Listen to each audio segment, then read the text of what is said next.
صناعة الدواجن في مصر بتلفظ أنفاسها الأخيرة. فتنة وقت الكتاكيت اللي كانت طالعة. يا دكتور يا نهار ابيض يا دكتور. حالات إعدام جماعية للكتاكيت. كله بيقول لك ان بسبب نقص الاعلاف. عندنا مشكله في الاعلاف، طبعا عندنا مشكله في الاعلاف. ليه؟ لان خامات الاعلاف ما هياش موجوده في البلد. الحاجات موجوده في المواني والمصانع واقفه. الاعلاف موجوده في المواني ما خرجتش لافراج جمرك. طب ليه يا عم؟ اصل ما فيش دولار.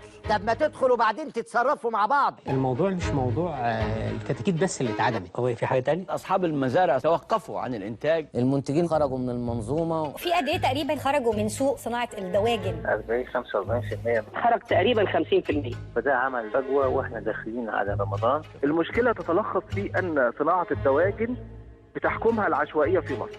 في شنطه جايبها لنا زميلنا محمد، الشنطه دي يا اولاد بتتفتح ايه ده؟ طيب انا عندي فرخه، هي مالها كده يا شباب؟ هي بس مجهده شويه. بشويش ده انت رجلك مهمه، مش عارف اقول لها ايه والله، كل حاجه فيكم مهمه. لا حكايه كويسه بشويش ما تقلقيش. كويسه. احاورها ازاي ولا اكلمها ازاي ويا رب ما تطير. يعني عندي كيلو اللحمه ب 250 جنيه، الهانم دي ب 90 جنيه بديل للحمه، والسمك برضه يعني سمك يا عم، مش هتجيب لي سمك وتصطاد في الترعه يا ولد. انت عايل بجد؟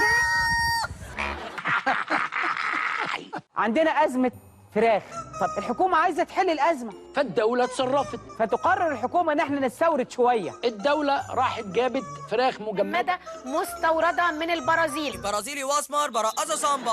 انا عندي فراخ مستورده.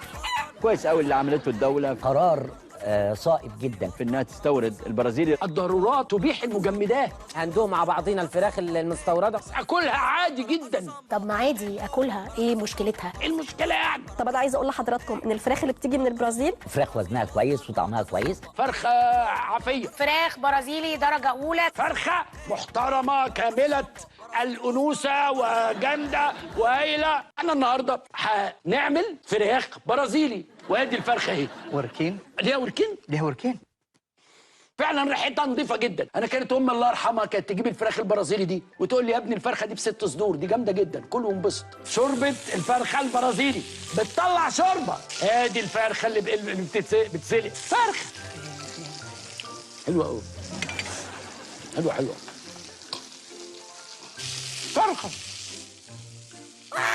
انت عارف انت لو في الاكل يعني تخيرني ان انا اكل فراخ ولا لحمه؟ فراخ. اختار ايه؟ فراخ. لحمه طبعا.